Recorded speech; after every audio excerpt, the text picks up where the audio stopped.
이 말세에 하나님을 찾기보다는 세상에서 즐거움과 세상에서 건강과 세상에서 쾌락을 찾기에 그렇게 찾느라고 노력을 많이 하는 사람들을 우리는 지금 보고 있습니다.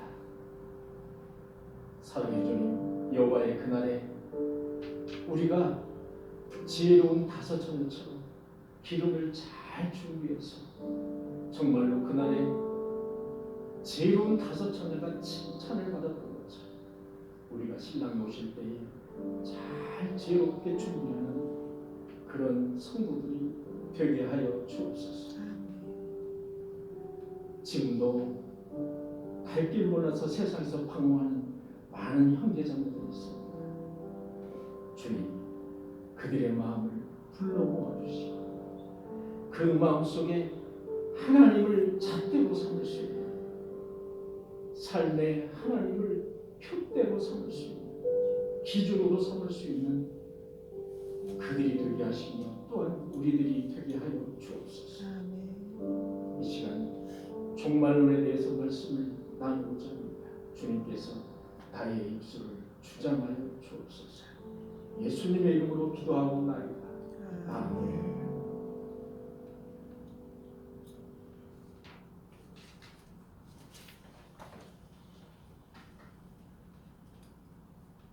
예, 지난주부터 이제 수요 예배를 이제 시작했습니다. 수요 예배는 우리가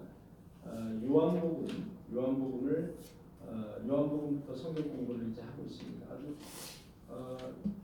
적은 인원이 나왔지만 즐겁게 그렇게 아주 알찬 시간이 됐습니다. 11시 오전 11시에 수요 예배 성경 공부가 있습니다. 다음 주에는 예배 후에 중직자 모임으로 갖겠습니다. 몇 가지 상의할 일이 있어서 다음 주에 모임을 갖도록 하겠고요. 그 다음에 항존 직분자들께서는 명찰을 기존의 조그마한 명찰 말고요. 그 명찰은 이제 너무 작아서 눈에 잘 보이질 않아서 이렇게 좀 뒤에 배치를 해놨으니까 새로운 명찰을 배용해 주시기 바랍니다. 예배 순서를 맡으신 성도님들께서는 예배에 차질이 없도록 잘 준비를 해주시기 바랍니다. 우리가 이제 종말론을 배우다 보니까 우리가 맡은 직분과 사명이 얼마나 중요한지 우리가 잘 알 수가 있죠. 우리가 맡은 사명은 이렇게 주일에 어떤 A라는 교회에 우리가 이제 소속이 되어서 하나님을 섬기지 않습니까? 교회를 이제 섬기는데 그 섬기는 마음과 자세가 어떤지 그것이 주일에 나가고 안 나가고의 마음이 아니라 정말로 주님을 사모하고 하나님을 정말로 사모하고 그날을 사모한다면 우리가 어떤 마음 자세로 신앙생활을 해야 되는지 그 부분을 우리가 또한 말씀을 나눈 적이 있습니다. 오늘은 종말론 7번째 시간이 되겠습니다. 이제 다음 시간 8번째 시간이면은 종말론을 이제 마치는 시간으로 그렇게 갖도록 하겠습니다. 오늘은 우리가 천국에 갔을 때 상급이 있을지 없을지, 상급이 과연 있는가의 문제와 그 다음에 우리가 성경에 나오는 여호와의 그날에 새하늘과 새 땅은 어떤 모습으로 우리에게 펼쳐질지, 사실 이런 문제는 설교 시간에는 잘 다루지 않는 그런 문제들입니다. 설교 시간에는 이렇게 좀 목사님이 퍼포먼스도 해가면서 이렇게 하고 싶지 이런 어떤 공부를 하고 싶지 않거든요. 그런데 너무나도 중요하고 제가 여러분들에게 이 종말론에 대해서 이렇게 다룬 적이 없기 때문에 한번 말씀을 나누고자 하는데 매우 중요한 말씀. 이 말씀을 우리 마음속에 늘 품고 있지 않으면 내가 왜 신앙생활을 굳이 해야 되는가 회의에 빠질 때가 있습니다. 우리가 신앙생활을 하면서 회의에 빠지고 신앙생활을 하면서 나태해지고 회의에 빠질 때에 무엇을 붙잡아야 될까? 바로 새하늘과 새 땅. 그것을 붙잡아야 됩니다. 항상. 그래서 중요하다는 말씀입니다. 자, 우리가 새하늘과 새 땅, 우리가 천국에 갔을 때 상급이 있을지, 등급이 있을까? 이런 문제. 아주 되게 중요한 문제이기도 합니다. 그런 문제에 대해서 말씀을 나누고자 합니다. 우선 누가복음 19장 12절부터 19절의 말씀을 보도록 하겠습니다. 누가복음 19장 12절에서 19절의 말씀 제가 한번 읽도록 하겠습니다. 이르시되 어떤 귀인이 왕위를 받아가지고 오려고 먼 나라로 갈 때, 어떤 사람이 이제 왕이 되려고 왕위를 받으려고 먼 이제 나라로 이제 갈 때 이런 말씀입니다.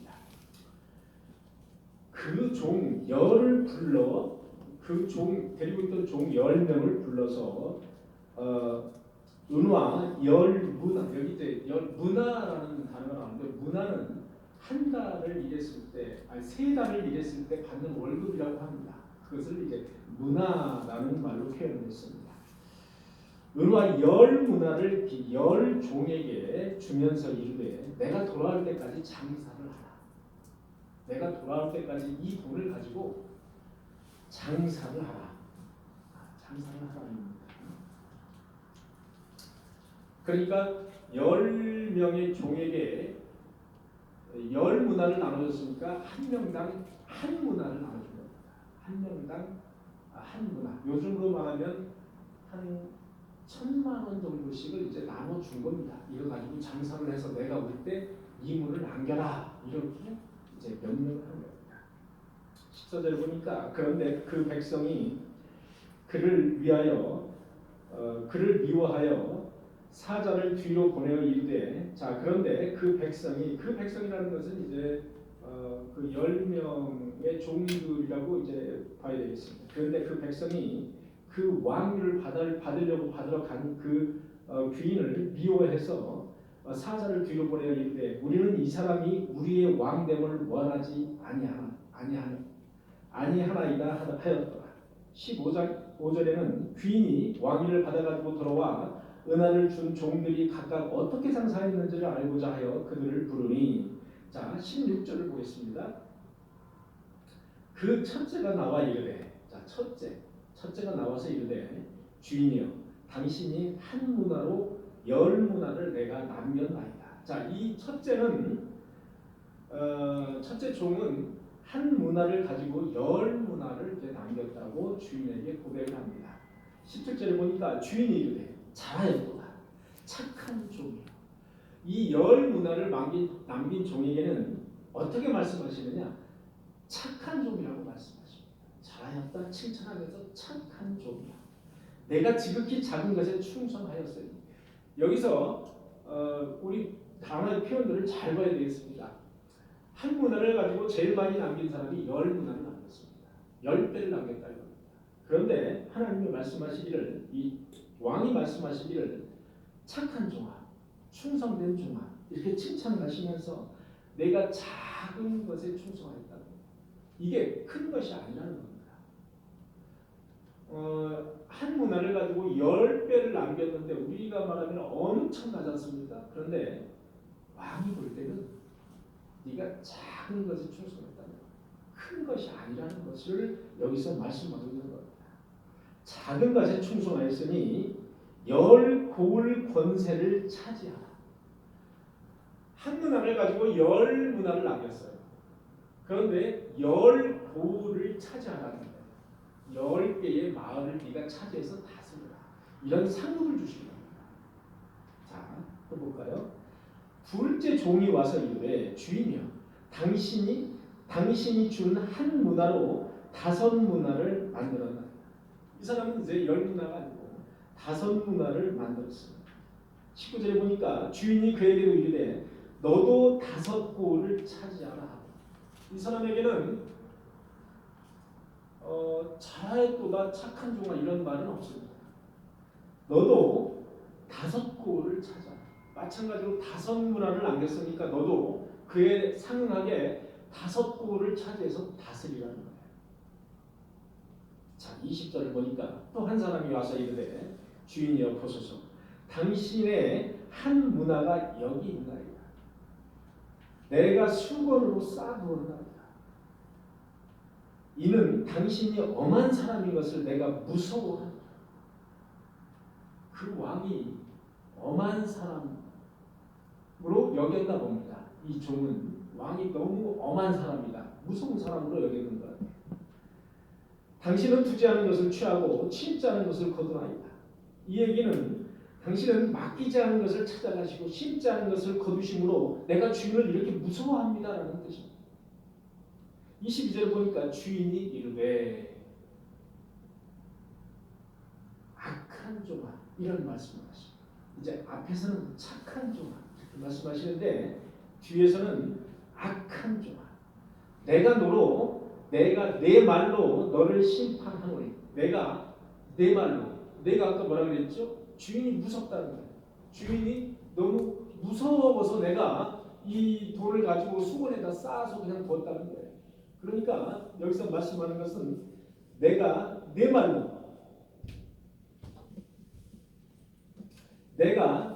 말로 너를 심판하노니, 이런 말씀입니다. 너는 내가 두지 않은 것을 취하고 심지 않은 것을 거두는 엄한 사람인 줄로 내가 알았느냐? 그러면 어찌하여 내 돈을 은행에 맡기지 아니하였느냐? 그리하였으면 내가 와서 이자와 함께 그 돈을 찾았으리라. 자, 여기에서 아주 중요한 말씀이 나와요. 은행이라는 말씀도 나오고. 그러면 어찌하여서 너는 한 문화를 수건에다 고이 싸서 이제 왕에게 갖다 준 겁니다. 그런데 어찌 보면 장사를 하지 않고 그냥 수건에다 한 문화를 싸서 고이 한 문화를 줬으니까 이 사람도 사실은 착한 사람이라고 칭찬을 해줘야 되는데, 이 왕은 뭐라고 이야기하냐? 악한 종이라고, 해본에 악한 종이라고 말씀하셔. 그러면서 왜 그 돈을 너가 은행에 맡기지 않았나? 너가 왜 최소한의 일을 하지 않았냐? 최소한의 장사를 하지 않았느냐? 최소한의 이물을 남기지 않았느냐? 이야기. 너가 그냥 최소한의 일을 하지 않았느냐? 이렇게 책망하면서 악한 종이라고 말씀하십니다. 그래서 24절에 보니까 곁에 섰던 자들에게 이르되 그 한 문화를 빼앗아 10문화 있는 자에게 주라. 그 한 문화도 빼앗아서 10문화, 제일 수고한 10문화에 있는 자에게 주라. 그들이 이르되 주여 그에게 이미 10문화가 있나이다 하니까 주인이 이르되 내가 너희에게 말하노니 무릇 있는 자는 받겠고 없는 자는 그 있는 것도 빼앗기리라. 27절 내가 왕됨을 원치 않았던 저 원수들을 이리로 끌어다가 내 앞에서 죽이라 하였느니라. 이게 누가복음 19장 12절에서 19절의 말씀입니다. 예수님이 이 문화, 또 10명의 종, 또 내가 왕위를 받아가지고 먼 나라에 갔다 올 테니 장사하라, 이런 말씀들은 전부 다 비유적인 말씀입니다. 여러분들 말씀 드리지 않아도 여러분들이 다 아실 수가 있겠죠. 우리는 이렇게 똑같이 한 문화씩을 받은 사람들, 우리 김영우 집사님도 우리 이상민 집사님도 다 우리는 한 문화씩을 다 똑같이 받은 사람. 그 다음에 왕께서는, 이 주인께서는 내가 왕위를 받아가지고 올 테니까 그 올 때까지 그걸 가지고 장사를 해서 이물을 남기라는 거예요. 그렇게 말씀하고 올 날을 지금 이제 기다리고 있는 거. 우리는 지금 장사를 잘 해야 되는 사람들. 무슨 이야기인지 다 아시죠? 그 비유적인 표현입니다. 자, 이것은 전부 비유적인 표현이에요. 종 10명을 불러서 한 문화씩을 다 나눠주는 거예요. 장사를 잘 하라는 거예요. 어떤 사람은 한 문화를 가지고 10문화를 남겼어요. 어떤 사람은 5문화를 남겼고, 어떤 사람은 수건에다 거의 한 문화를 잘 싸서 보관했다가 왕이 왔을 때 그거를 주었어요. 주인이 너무 엄하다고 불평을 한 문화, 그냥 장사를 하지 않고 한 문화를 다 수건에 쌌다가 준 그 사람, 그 종. 그 사람에게는 그 왕이 이렇게 말씀하시죠. 너는 내가 두지 아니하는 것을 취하고 심지 않은 것을 거두는 엄한 사람인 줄로 알았느냐. 자, 너는 내가 이렇게 엄한 사람인 줄로 알았느냐. 반어적인 표현입니다. 즉 왕은 스스로 말씀하시기에 나는 이렇게 내가 두지 않은 것을 취하고 심지 않은 것을 거두는 사람이 아니라는 반어적인 표현을 하십니다. 자, 그러면 너는 이렇게 내가 엄한 사람인 줄 알았다면 너는 왜 가장 인간이 하기 쉬운 게 돈놀이입니다. 인간이 가장 하기 쉬운 게 돈을 가지고 은행에다 맡기는 거예요. 가장 하기 쉬운 거예요. 그저 은행에 가는 그런 그 정도의 노력만 하면 되는 거예요. 왜 그 정도도 노력을 하지 않았느냐. 사랑하는 성도 여러분. 자, 우리는 지금 한 문화를 다 받은 사람이에요. 우리 김지훈 집사님도 한 문화를 받으셨어요. 우리 박다운도 저기 지금 위중박스에 앉아서 지금 졸까 말까 내가 지금 졸까 말까 이런 모습인데 한 문화를 받았어요. 한 문화를 받아서 지금 자 우리가 지금 다 이렇게 하나님이 오실 날을 기다리면서 다 어떻게 하면 이것을 10문화 또는 100문화 5문화로 남길까 이렇게 다들 이제 이렇게 고민하는 사람들의 삶을 살아가는 거죠. 그런데 자 하나님이 오실 때 내가 받은 한 문화를 가지고 고스란히 수건에 쌌다가 아무 일도 하지 않고 한 문화를 줬다. 이 비유가 어떤 비유일까요? 여러분 이 비유가 어떤 비유일까요? 제가 생각을 해봤어요. 이 비유가 어떤 비유일까? 자 예수를 믿는 사람이나 예수를 믿지 않는 사람이나 우리에게는 다 한 문화씩을 줬다. 그것을 신학적으로는 일반 은총이라고 이야기합니다.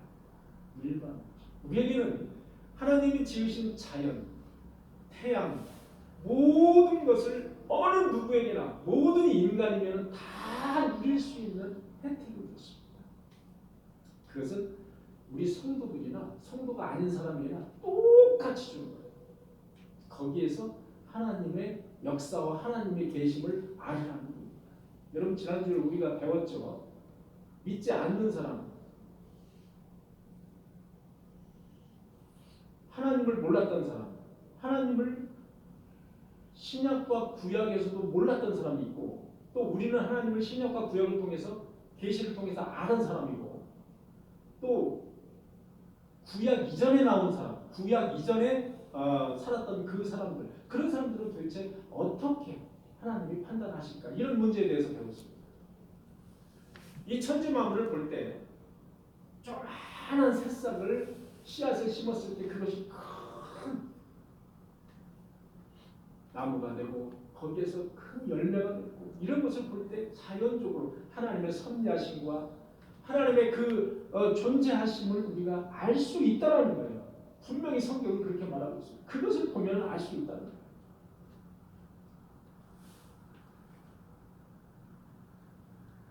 자 이제 추위가 이제 올라가고 이제는 바람 속에서도 이제 좀 넉넉하고 따뜻한 바람 그런 기운이 느껴지지 않습니까? 이거를 보면서 조금 있으면 이제 개나리가 필 겁니다. 더 지나면 진달래가 필 거예요. 그 속에서 하나님의 역사심과 하나님의 섭리를 우리는 느껴야 된다. 그것은 어느 누구에게도 다 한 문화라는 그 비유 속으로 비유했던 것처럼 한 문화를 다 주신 거예요. 그러면 우리는 그것을 은행에다가 맡길 정도의 아주 기본적인 수고도 하지 않은 사람들입니다. 하나님은 이렇게 말씀하시는 거죠. 은행에다 맡길 정도의 수고도 하지 않은 사람. 이 사람은 악한 사람이라고 지칭을 했습니다. 은행에다 맡길 정도의 수고, 이거 무엇일까요? 예를 들면 어떤 걸까요? 제가 이 문제를 가지고 많이 이제 고민하고 생각을 좀 했습니다. 우리가 하나님의 성도로서 사는데 한 문화를 가지고 사는데 한 문화를 가지고 예를 들어서 은행에다 맡기면 1.5문화 정도 될 거예요. 그죠? 뭐 2문화, 2문화 정도까지는 안 되고 1.5문화 정도까지. 그것도 하나님께서는 아마 너는 한 문화 정도의 보호를 줄 테니 다스려라. 이런 상급을 주실 거예요. 분명히. 그런데 은행에다 맡기지 않았어요. 은행에다 맡기지 않았어요. 자, 그럼 은행에다 맡길 정도의 성도로서의 그 삶의 일을 어떤 일을 해야 도대체 우리는 은행에다 맡길 정도의 그 정도 최소한의 그 하나님의 일을 했다고 그래도 우리가 한 보호를 받을 수가 있습니다. 예를 들면 이런 생각을 해봤어요. 내 가족이 있어요. 내 아들이 있어요. 그리고 내 부모님이 있습니다. 내 형제 자매가 있어요. 그런데 나만 혼자 신앙생활을 하고 있어요. 지금 나만 혼자. 그런데 그 사람에게 전도를 하지 않은 거예요. 한 번도 전도를 하지 않았어요. 그런데 어느 날 조금 아까 말씀드린 형제 자매 아들 또는 뭐 가까운 친척들, 이 친척이 나의 전도를 받지 않고 어느 날 갑자기 죽었어요. 그런 경우 많죠? 여러분들 주위에 그런 경우가 많습니다. 그랬을 때 그리고 나도 죽었어요. 나도 이 삶을 다 이제 살았어요. 그랬을 때 하나님이 보실 때 그 사람이 그렇게 말하지 않겠어요? 너는 내가 한 문화를 줬는데 왜 그것을 은행에다 맡기지 않았니? 너가 가장 하기 쉬운 게 뭘까요? 같이 교회 갑시다. 신앙생활 합시다. 하나님은 이렇게 살아계신 분입니다. 이 말 한마디예요. 더 이상 말을 하려고 할 필요가 없어요. 전도라는 것은 구구절절히 말을 하지 않아야 돼요. 구구절절히 말을 하면 이상하게 생각해요. 교회 가자. 오늘은 교회 갈까? 하나님은 살아계신 분명히 살아계신 이 천지 만물을 인간을 누가 창조하셨겠어? 하나님은 살아계신 우리 같이 신앙생활 하자. 요 한마디예요. 요 한마디를 못한 사람, 요 한마디도 못한 사람, 이 사람은 한 문화를 은행에다가 맡겨두지 않은 사람, 그저 보자기에다 잘 싸서 그날의 한 문화를 그냥 하나님한테 그냥 나 한 문화 하겠습니다. 받으면 그대로 주는 사람 있지 않을까 하는 생각해요. 제가 해봤어요.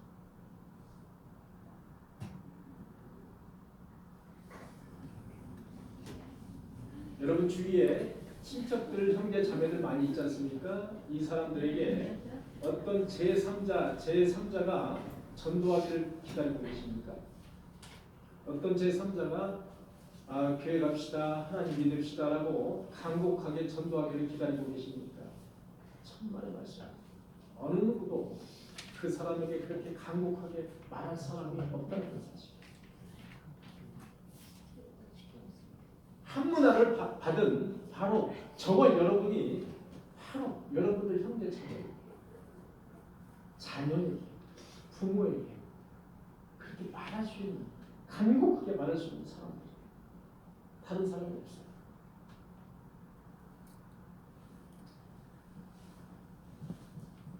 한 문화를 그저 그냥 그대로 싸들고 온 그 종에게 왕은 어떻게 됐느냐? 악한 종이라고 했어요. 악한 종. 그러면서 네가 가지고 있던 한 문화도 빼앗아서 가장 열심히 일한 열 문화를 남긴 사람에게 주라. 그래서 하나님은 때로는 이렇게 엄한 분으로, 엄격한 분으로 묘사가 됩니다. 무릇 있는 자는 받겠고 없는 자는 그 있는 것도 빼앗기리라. 아주 무서운 말씀이에요. 여기서 있고 없고는 재물을 이야기하지 않는다는 거 여러분들 아시죠? 이 말씀을 잘 우리는 생각을 해야 됩니다.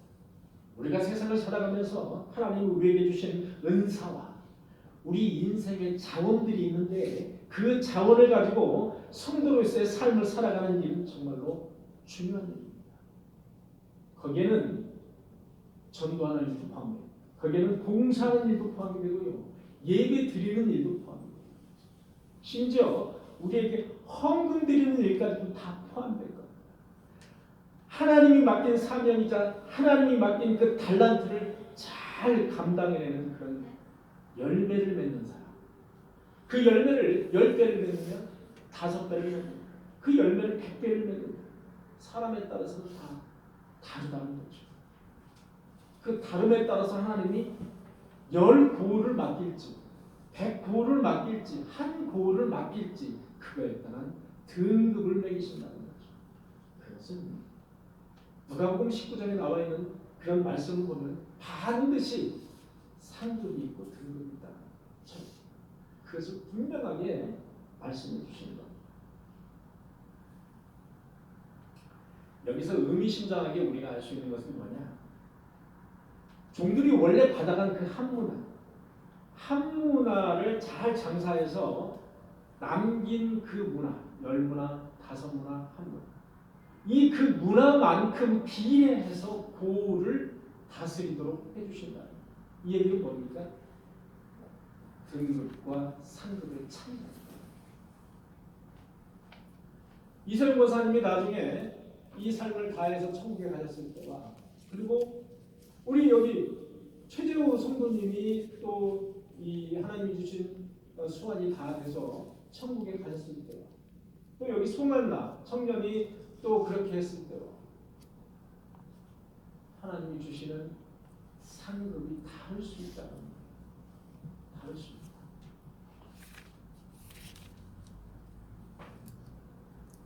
우리는 하나님이 주신 그 달란트를 잘, 여기서 이제 장사하는 표현은 우리가 잘 사용해야 된다는 거예요. 잘 사용을 해서 아까 우리 이세영 목사님 기도 시간에 말씀하셨죠. 우리에게 주신 사명들이 있습니다. 사명. 여러분, 우리가 성도로서 이 세상을 살아갈 때 하나님이 주신 나의 사명은 무엇인가를 잘 늘 생각하셔야 됩니다. 하나님이 나에게 주신 사명은 뭘까? 그저 그냥 한 달란트 받은 사람, 한 문화를 받은 사람은 그저 그냥 나는 그냥 뭐 사명이고 뭐고 없어, 그냥 이거 가지고 그냥 은행에다 그냥 맡겨. 그리고 그냥 친인척에게 그냥 형제 자매에게 부모에게 우리 교회 갑시다 한마디 말. 요 정도의 그 가장 최소한의 달란트를 사용하는 것. 이것은 좀 부끄러운 달란트.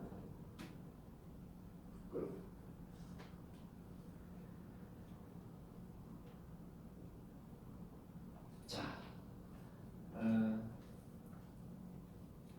한 성경 말씀을 더 보도록 하겠습니다. 고린도전서 3장 10절과 15절의 말씀입니다. 제가 읽도록 하겠습니다. 바울은 내게 주신 하나님의 은혜를 따라 내가 지혜로운 건축자와 같이 터를 닦아두면, 터를 닦는다는 것은 집을 짓기 위해서 기초공사를 하는 겁니다. 여기서 다른 이가 아볼로를 이야기합니다. 당시에 고린도 교회는 아볼로가 잘났냐, 바울이 잘났냐 가지고 고린도 교회가 싸움을 하는 거였습니다. 누가 잘났냐, 누가 더 위대하냐, 이걸 가지고 싸울 때가 있었어요. 그때 사도 바울이 이렇게 이야기하는 겁니다. 내게 주신 하나님의 은혜에 따라 지혜로운 건축자와 같이 터를 닦아두매, 다른 이가 아볼로가를 지칭하는 거예요. 다른 이가 그 위에 건축을 세우나 각각 어떻게 그 위에 세울까 조심할지라. 내가 거기에 기초를 닦았고 아볼로가 건축을 세운다는 거지. 그렇게 표현한 겁니다. 그 위에 건축을 세우나 각각 그 위에 어떻게 세울까 조심하라. 기초 위에 건축을 하는데 세심한 주의가 필요하다고 사도 바울은 말하고 있는 겁니다. 이 닦아둔 터는 곧 예수 그리스도. 이 집을 짓기 위해서 닦아둔 터는 곧 예수 그리스도다. 만일 누구든지 금이나 은이나 보석이나 또는 나무나 풀이나 집으로 이 터 위에 세우면, 건축물을 세우면 각 사람의 공적이 나타날 터인데 그날에 공적을 밝히리니 이는 불로 나타내고 그 불이 각 사람의 공적이 어떠한 것을 시험할 것입니다. 만일 누구든지 그 위에 세운 공적이, 그 위에 세운 그 건축물이 그대로 있으면 상을 받고 그 공적이, 그 건축물이 불에 타면 해를 받으리라. 그러나 자신은 구원을 받되 불 가운데서 받은 것 같으니라. 불 가운데서 겨우 받은 것 같으니라. 그리스도라는 그 기초 위에 공적이라는 건축물을 짓고 있습니다. 어떤 사람은 나무나 풀 또는 어떤 사람은 집으로 그 건축물을 짓는 거예요. 그리고 어떤 사람은 불시험, 불에도 타지 않는 금이나 은이나 보화 같은 걸로 건축물을 짓는다. 자, 그리스도의 심판 날이면 그 기초 위에 적절한 재료로 건축물을 지었는가 짓지 않았는가는 불심판으로 인해서 알 수가 있다. 불심판을 잘 견뎌내면 그 사람은 건축물을 잘 지은 사람이고, 불심판을 견뎌내지 못한 집이나 풀이나 어떤 종이 같은 걸로 지은 그 건축물은 견디지 못하고 타버린다. 그러면 큰 손실을 입게 되는데 그 사람은 자신만 겨우 그 화염 속에서 빠져나와 목숨을 구하는 사람과 같다. 구원은 얻긴 얻는데 건축물을 졌습니다. 그리스도의 기초 위에 누구든지 성도라는 건축물을 지금 짓고 있는 거죠. 건축물을 짓고 있습니다. 저나 여러분들이나 그리스도라는 그 반석 위에 건축물을 잘 짓고 있습니다. 그런데 그 건축물이 겉으로 볼 때는 번들르르하고 괜찮아 보여요. 그런데 그날에 불심판에 임했을 때 그 건축물이 활활 타오르는 건축물이 있고, 불심판에도 불구하고 건축물이 든든히 견디는 건축물입니다. 그런데 불심판에 임했을 때 활활 타버리는 그 건축물은 어떤 건축물이냐? 겨우 화염 속을 나의 목숨만 빠져나오는, 내가 옷을 입은 채 나의 목숨만 겨우 빠져나오는 비참한 구원과 같다. 이런 말씀. 이 두 종류의 건축자는 하나님의 은혜로 모두 구원을 받습니다. 맞습니다. 구원은 다 받아요. 왜? 그리스도의 그 기초 위에 공상을 했기 때문에 다 구원을 받습니다. 그런데 불시험을 견디지 못하는 사람은 큰 손실을 볼 것이다. 여러분, 여기에 사도 바울이 말하는 큰 손실은 무엇을 의미할까요? 큰 손실이 무엇을 의미할까요? 여기서 말하는 사도 바울이 말하는 큰 손실은 바로 상급을 의미합니다. 큰 손실을 받을 것이다. 상급이 없을 것이다. 이런 경고의 말씀입니다. 불의 심판 때 집이나 종이나 어떤 그 불에 타는 건축물로 지은 사람들, 그 사람들은 큰 손실을 볼 것이다. 상급이 없다는 거예요. 상급이 없다는 것을 분명하게 말씀하고 있습니다. 불심할 때 겨우 목숨만 가지고 뛰쳐나온 사람이에요. 자기가 입은 옷만 가지고 혼자 겨우 목숨만 부지한 사람이에요. 그것은 바로 비참한 구원을 의미하는 것입니다. 그러나 예수님은 이와 같은 상급은 인간의 공로로 얻는 것이 아니라고 말씀을 하십니다. 이와 같은 상급은 하나님의 은혜이지 인간의 어떤 노력에 의해서, 인간이 노력을 해서 금이나 은이나 보화로 건축물을 짓는 것이 아니라 하나님이 주신 은혜로 그것을 짓는 것이다. 하나님의 은혜라는 것, 인간의 노력이나 인간의 의지로 보이지만 그것이 아니라 하나님의 은혜로 지어진다는 거예요. 누가복음 17장 10절에 보면 이와 같이 너희도 명령받은 것을 다 행한 후에 이르기를 우리는 무익한 줄. 너희가 명령받은 것을 다 행한 후에 이르기를 우리는 무익한 줄. 우리가 하여야 할 일을 한 것뿐이라 할지어다. 우리가 하여야 할 일을 한 것뿐이라 할지어다. 우리가 한 것은 없다는 거예요. 그 공로는 전부 하나님에게 돌린다는 거예요. 너희가 칭찬받을 가치가 있다고 생각해서는 안 된다. 너희가 금이나 은이나 보화로 건축물을 했다 하더라도 너희의 공로가 아니라는 거예요. 하나님의 은혜라는 것이고 칭찬, 너희가 사실은 칭찬을 받으나 그것도 다 하나님의 은혜라는 다 마땅히 너희가 해야 될 일이었다는 거예요. 그렇게 고백을 하고 있는 거예요. 상급은 노력으로 쟁취하는 것이 아니라 하나님의 은혜의 산물이다 라는 것을 말씀하고 있습니다. 여러분, 유명한 성경학자 레몬 모리스라는 사람은 이렇게 말했습니다. 이 부분에 대해서 이렇게 말합니다. 지금 여기서 그리스도를 섬기는 일에 전심으로 자기를 드리는 사람은 그 열성이 없는 사람보다 주님의 기쁨에 대해 더 많이 압니다. 그죠? 여러분, 교회에서 열성을 다해서 신앙생활을 하시는 분은 무엇을 보고 도대체 그 신앙생활을 그렇게 열의를 맞춰할까요? 그분은 도대체 무엇을 봤길래, 어떤 믿음이 있길래 그렇게 열심히 신앙생활을 할까요? 거기에 대해서 모리스는 주님의 기쁨에 대해서 더 많이 아는 사람입니다. 그 사람은 주님의 기쁨에 대해서 더 많이 아는 사람이다. 천국에서는 그렇지 않을 것이라고 생각할 만한 그런 근거가 없습니다. 천국에서도 주님의 기쁨을 더 많이 아는 사람은 이 세상의 한 문화를 가지고 이 세상을 살아가지만 더 열심히 불의 심판에도 타지 않는 그 건축물을 지었을 것이고, 그 사람은 주님의 기쁨에 대해서 더 많이 아는 사람이고, 그 사람은 그렇지 않을 것이라고 생각할 만한, 천국에서도 그렇지 않을 것이라고 생각할 만한 근거가 없습니다. 천국에서도 역시 마찬가지로 그 주님의 기쁨을 더 많이 알게 될 것이라는 거예요. 이런 말씀을 하고 있는 거예요. 모리스라는 사람. 그러니까 추측을 하는 거죠. 천국에 대해서 확장적 추측을 하고 있는 거예요. 사랑하는 성도 여러분, 기왕 우리 주님을 믿는데, 하나님을 믿는데 주님의 기쁨에 대해서 더 많이 아는 그런 성도, 그런 저와 여러분들이 되시기를 간절히 축원합니다. 아멘. 그렇습니다. 천국은 분명히 등급과 상급이 있습니다.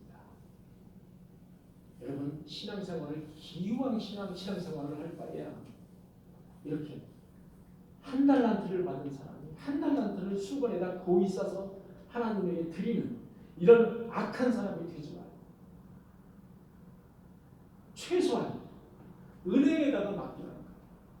최소한 은행에다 맡기는 그런 수고도 왜 하지 않았느냐라고 책망을 받고 계십니다.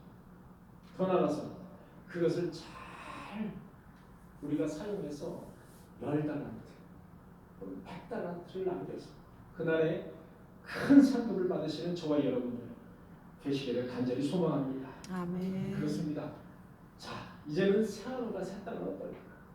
우리가 말하는 신천신직, 새하늘과 새 땅. 우리가 우리 신앙의 선배들 이렇게 보면은 그저 죽는 것에 대해서 그렇게 두려워하지 않고 그런 것을 봤을 때 제가 참 신기했어요. 제가 어렸을 때 보면은 참 천국이라는 곳, 새하늘과 새 땅이라는 그곳, 새 예루살렘이라는, 다 여러분 똑같은 그런 단어입니다. 비유가 그렇게 다를 뿐이지 천국이나 새하늘과 새 땅이나 새 예루살렘 다 똑같은 말인데, 그것을 얼마나 사모하고 얼마나 사모하지 않느냐에 따라서 그 사람이 신앙생활에 지치느냐 지치지 않느냐, 그것이 판단을 한다. 저는 그렇게 봅니다. 내가 죽어서 갈 그 새하늘과 새 땅, 그 영원히 거할 그 장소, 그 장소에 대해서 내가 설레임이 있느냐 없느냐. 내가 설레임이 있는 사람은 더 열심히, 자동적으로 더 열심히 신앙생활을 한다. 그런데 그 설렘이 없어요. 그거는